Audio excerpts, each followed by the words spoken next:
কদিন ধরেই ভাবছিলাম যে ঘরগুলো একটু পরিষ্কার করব। কিন্তু সময়ও হচ্ছিল না, আর যা গরম ছিল সেই জন্য আর করতেও ইচ্ছা হচ্ছিল না। তো কালকে বৃষ্টি হওয়ার কারণে তো আজকে সকালে ওয়েদারটা কিন্তু ঠান্ডা ঠান্ডা, তাই ভাবলাম যে না, আজকেই এই কাজগুলো সেরে নিতে হবে, না হলে আবার যদি গরম পড়ে যায় তো আর ইচ্ছা হবে না। তার আগে আমার পরিচয়টা দিয়ে দিই। হ্যালো, আমি অনু, আর আমার ভিডিওতে আপনাদের সকলকে স্বাগত। আর এইদিকে আমার সব ঝুলগুলো ঝাড়া হয়ে গেছে প্রায়। তো তারপর আমি এখানে বিছানাটা একটু পরিষ্কার করে নিলাম, কারণ গুঁড়ো গুঁড়ো ঝুলগুলো তো বিছানার উপরে পড়েছিল। আর সব কিছু বিছানার থেকে নামিয়ে নিয়ে আমি মেঝেটা ঝাড় দিয়ে দিলাম। আর তারপর আমি মেঝেটা ভালো করে মুছে নিলাম, যাতে ধুলোবালি না পড়ে থাকে মেঝেতে। আর তারপরে আমি সব বাসনগুলো এখানে ধুয়ে নিলাম। আর মহারানী গেছিলো ওর বড় বাবার দোকান, তো বেরু বেরু করে চলে এসেছে। আর তারপরে আমি স্নান টান সেরে পুজো দিয়ে এসে করতে গেলাম রান্না।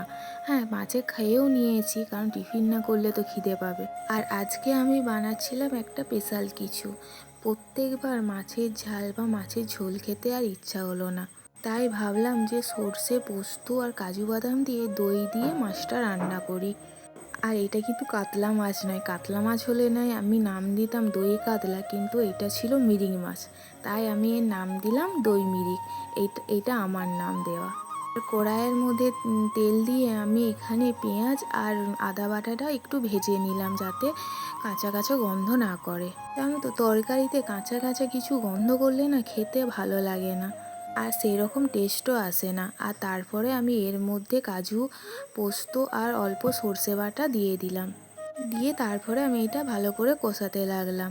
আর একটু কষানো হয়ে যেতে আমি ওর মধ্যে টক দই অ্যাড করে দিলাম। রান্না করতে আমার খুবই ভালো লাগে, কিন্তু যদি হয় গরম তখনই একটু অসুবিধা হয়, না হলে কিন্তু আমি একসাথে 7-8 রকমের পদ রান্না করতে পারি। আমার নতুন নতুন কিছু বানিয়ে খাওয়াতে আমার সবাইকে খুবই ভালো লাগে। আর আমার হাজব্যান্ড যখন আসে তখন তো বলেই থাকে যে কিন্তু স্পেশাল কিছু বানাবে, তোমার হাতের স্পেশাল কিছু স্বাদটা না অন্য কোথাও পেয়ে থাকি না, মানে রেস্টুরেন্টেই হোক বা কোথাও হোক, সেটা কিন্তু আমি পাই না।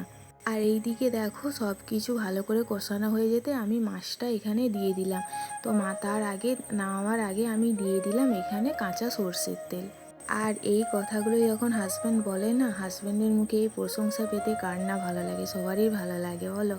আর এখানে তো দেখলেই আমার মাছটা পুরো রেডি হয়ে গেছে। আর সাথে ভেজে নিলাম পটল ভাজা, আর পেঁয়াজ আর ভেন্ডি একসাথে ভেজে নিলাম। আচ্ছা, তোমাদের কি মনে আছে এই পেঁয়াজ আর রসুন ভাজা কখন খেতে দিত আমাদেরকে? মানে কখন দিয়েছিল? কারোর কি মনে আছে? যদি মনে থাকে আমাকে অবশ্যই জানাবে। আচ্ছা চলো, ভিডিওটাও এই পর্যন্তই। টাটা।